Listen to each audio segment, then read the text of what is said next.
Hi guys, busy day today out here.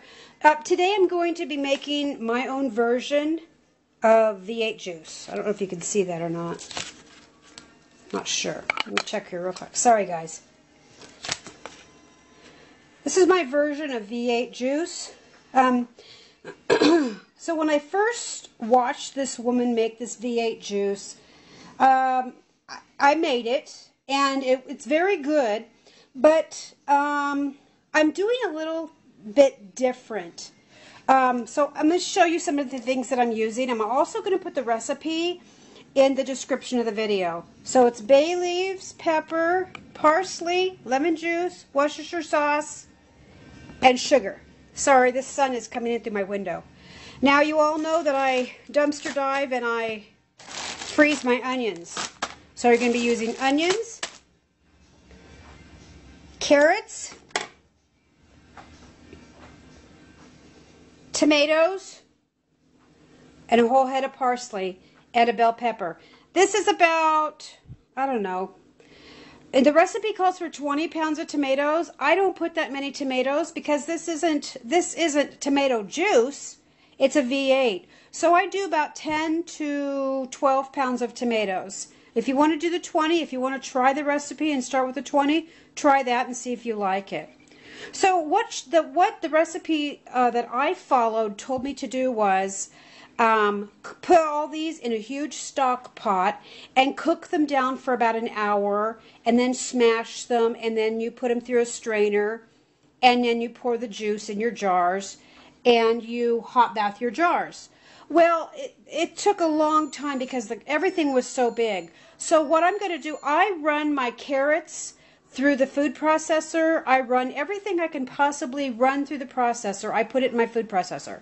Then I pour it in my big pan. So let me show you here. And sorry about the sun. I know it's a little weird. But I'm going to start putting everything in my food processor and I'm going to put it in the big pan. I'll be right back. Okay guys, so try and show you this here real quick. You can't see it. So I'm just putting this in. It works so much better when you use your food processor. Whoops, sorry. Oops. Dang it.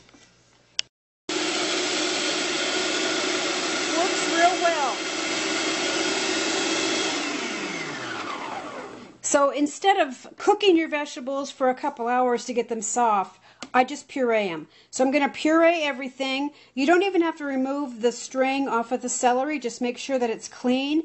You put that in there too because you're going to sieve it anyway. I'm going to put my tomatoes in whole. I'm not going to core them.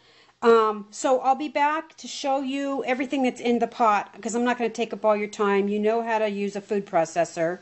I will be posting the recipe, like I said, in the description.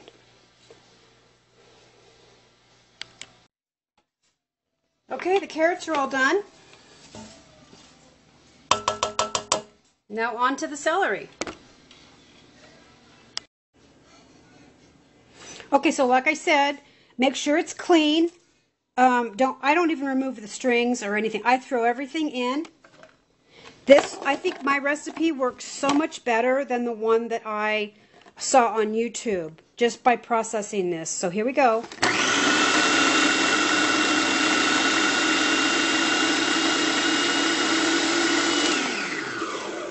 Look at that. Okay, so that's going to be going in the pot. Now the bell pepper.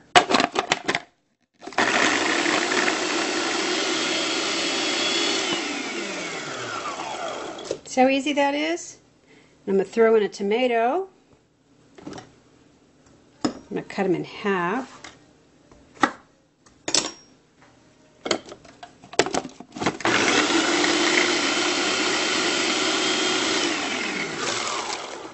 See that? So I'm going to do the rest of the tomatoes, I'm going to do the onion, and then I'll add the spices and I'll be right back. Okay, so we've had to transfer this to a bigger pot. So the onions, the celery, the tomatoes, and the carrots are all in here. Now I'm going to add my spices. See, I like doing this way.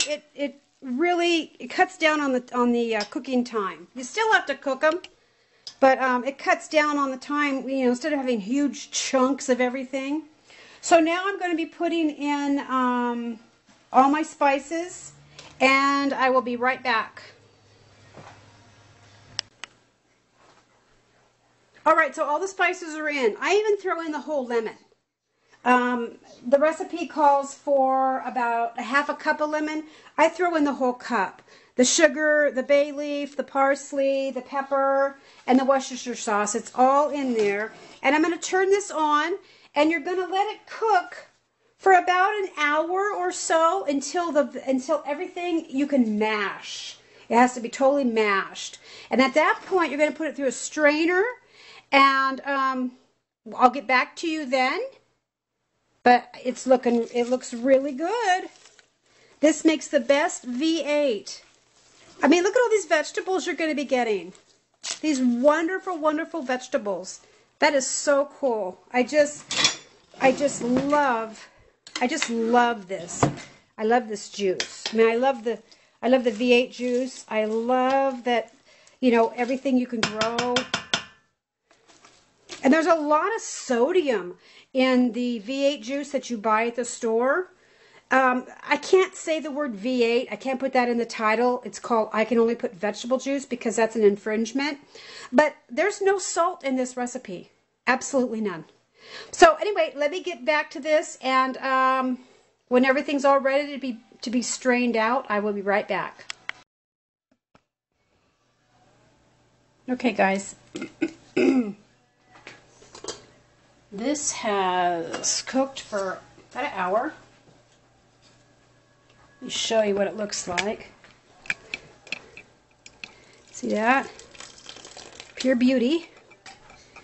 I tasted the liquid. So I'm going to be putting it in this strainer. This is just all I use. Nothing fancy schmancy.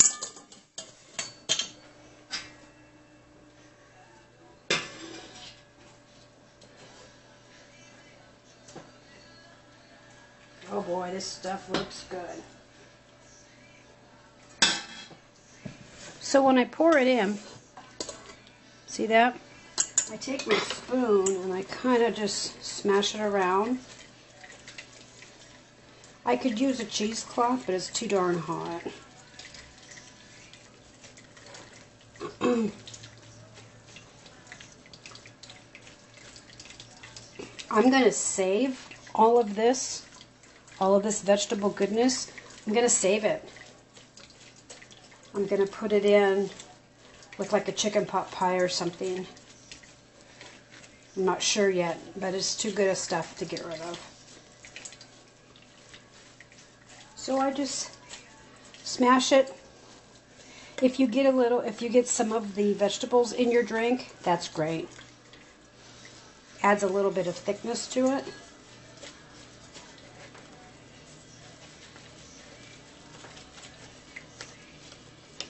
Bring this over here so you can look.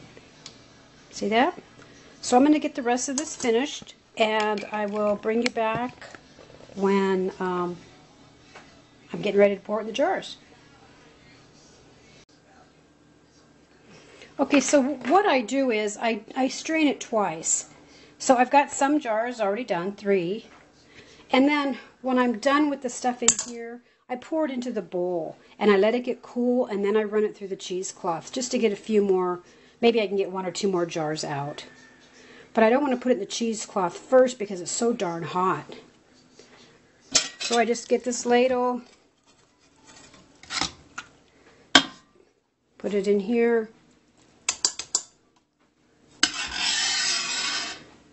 and I just work it. And that's all I do to get the juice out. Okay, you see all this juice? This is the stuff that I already put through the strainer. So now the second time, I'm putting it through a clean tea towel. I set it up here for you, sorry.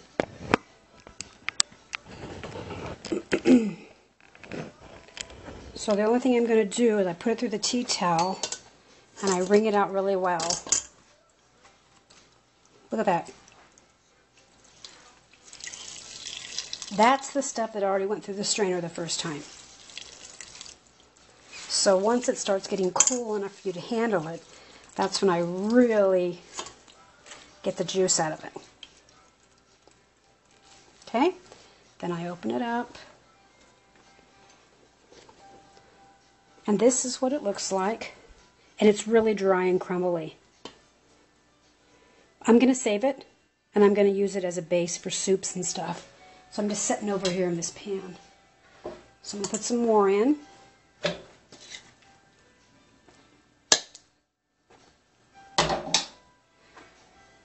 Now, if you want to let it sit and cool, you only have to strain it once.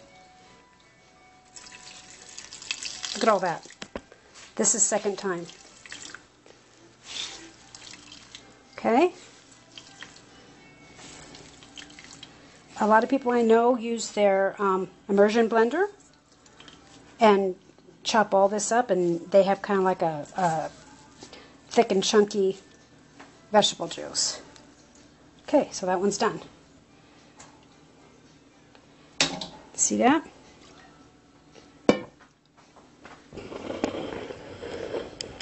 So now I'm going to pour it into jars.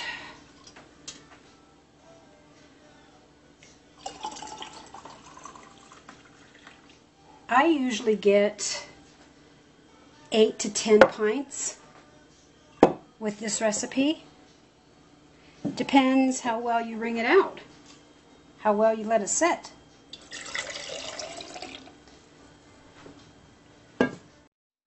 Okay, looks beautiful.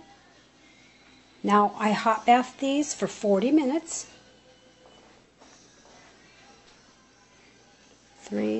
I got 8. Sometimes I get between 8 and 10, depends the amount of liquid that's in the celery and stuff like that. Now here's the leftovers, and it's all dry. I'm going to be adding this to my soup. I'm going to be making vegetable beef soup. And besides the regular vegetables I'm going to be putting in, I'm also going to be putting in some of this because it's just too good to waste. It's got all the spices and everything in it. So the recipe will be in the description on the video. Have a cool day.